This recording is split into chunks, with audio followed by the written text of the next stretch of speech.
Hello， 大家好 ，Welcome back to my channel。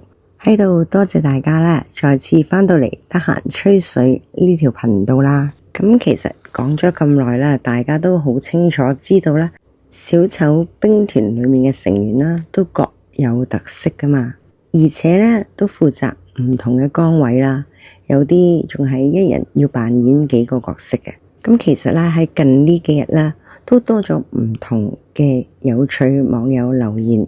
特登留言畀我嘅，咁喺我琴日咧喺晏晝突然間開咗場直播嘅時候咧，開完有一個網友特登入嚟留言，原來佢留言畀我呢個人咧係關乎夜晚黑啦，佢哋嗰個公公啦司徒扮病啦開嘅直播有關聯嘅，就係因為佢 cap 咗一啲語音落嚟啦，就係喺我呢一條直播裏面啦。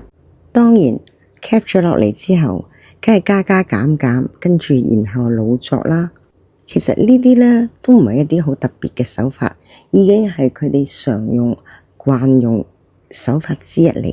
咁我哋一齊睇下佢留咗個咩言畀我咁特別先呢？第一句咧，佢就話啦，唔好叫人老女人啦，你會得罪好多人噶，你自己又唔係細好多喎。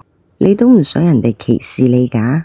你提到司徒病佬那集呢，我剛剛有聽，原來你們中間從沒發生過不和，咁你有冇得罪過金家人或他的老死啊？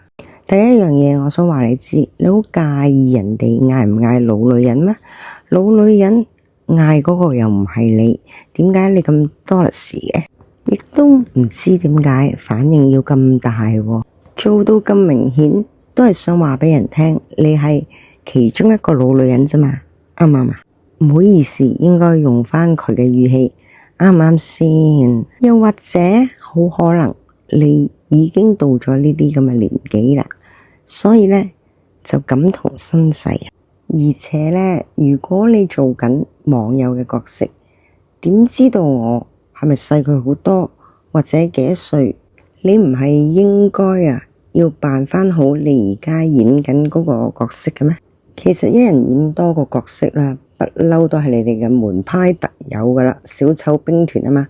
咁但係你演緊一個網友嘅角色，就可唔可以專業返少少呢？你又露出隻馬腳啦。至於咧有冇人歧視我咧，我唔知，我亦都冇講過。咁但係你咧話我提到司徒病佬啊，唔係嗰一集啊，係嗰一場嘅直播啊。同埋要提返你，唔係司徒病佬啊，係司徒扮病啊。而且我再次講，人到中年以上，其實應該係稱呼為老年人啊嘛。而嗰位老年人啊，係女人嘅話，咁咪稱呼為老女人咯，有錯咩？錯喺邊一度啊？同埋咧，你又自作聰明啦，咁改啦。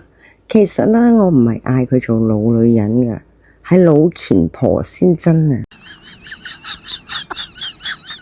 簡單一句講，形容為又老啦，又矇塞啦，又冇人要啦，即係依然係單身咁解啊。而家明白咯嗬。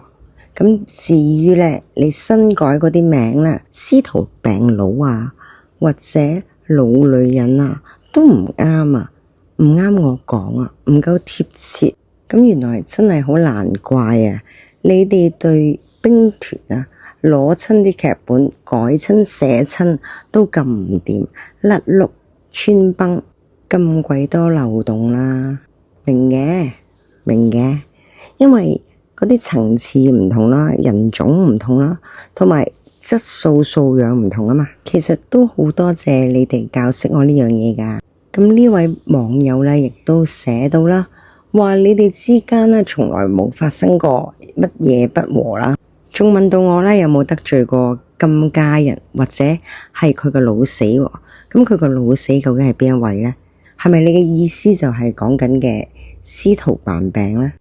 然後你所講嘅得罪金家人，你係咪意思話我上年講潘小文嘅事件裏面呢，所以踩親佢啊？佢唔高興咩？原來咁小氣啊！哇！而家啲男人原來越來越少加㗎。我諗除咗嗰一次之外啊，我都係講人哋某家人啊金粉餅嘅啫。原來佢好介意啊！冇聽過認真就輸了咩？使乜咁認真啊？如果我下下學似你哋，又要小氣小家同埋記仇，跟住呢，做樣樣嘢呢都十分之認真，不過係認真失敗啊嘛。算啦，講真話，佢哋唔啱聽，我都知嘅咧。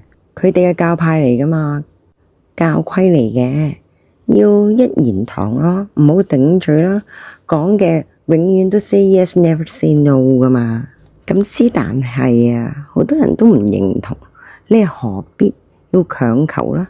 如果咁樣嘅話，咪盞辛苦咯。仲有啊，你呢位咧扮網友嘅你啊，特登入嚟 cap 咗咧嗰啲話呼籲退網退網。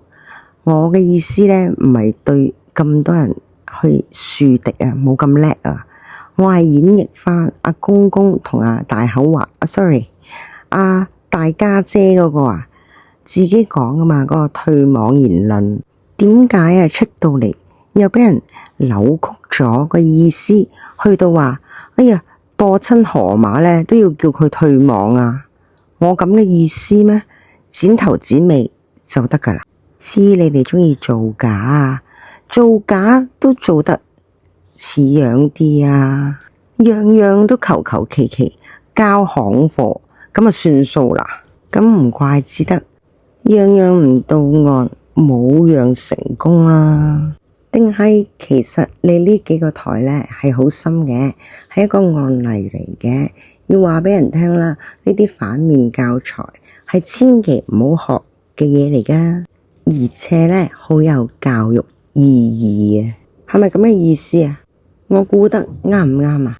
你哋呢就俾心機繼續用你哋嘅方法呢係咁演繹，咁希望能夠呢多啲人睇到，越睇就越睇得出你哋係用咩手法啦，講嘅大話幾甩甩漏漏啦，甩皮甩骨啦，咁嘅質素都出嚟揾食啦，而證明俾啲後生啲嘅睇，千祈唔好學啊！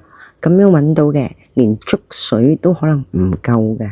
你哋呢啲呢就係有版你睇，案例先例，咁樣做嘅話就渾渾噩噩40-50歲噶啦，有啲仲要50幾歲添。同埋最重要嘅係咩呢？講過嘅嘢永遠唔算數，上一單都未完，呢一個阿司徒扮病又講啦，你夠唔夠膽同我賭啊？退網啊？傻噶，啱噶啦，痴痴呆呆咪坐埋一台咯。一個話係唔係都留人隻抽，跟住係唔係都會話退網喎？呢個咧仲勁，扮來扮去，跟住咧就話要課金啦，支持一下啦，然後轉頭咧好有中氣同你講，哎呀你夠唔夠膽又退網論啊？咁點會唔係兄弟先得噶？如果唔知啊，仲以為你哋有血緣關係啊！但係咧好得意噶，佢咧阿公公成日口中所講，哎呀貼埋啲咁嘅曲喺度，成日喺度乞咁樣乞課金啊，又講到咧自己都可以啊，不過唔做啫嘛。喺個行為藝術上咧，就係擺到好高尚嘅位置，但係事實上真實嘅一面係，梗係唔做啦，驚人搵到你個名啦，或者係電話號碼啊嘛，係喎。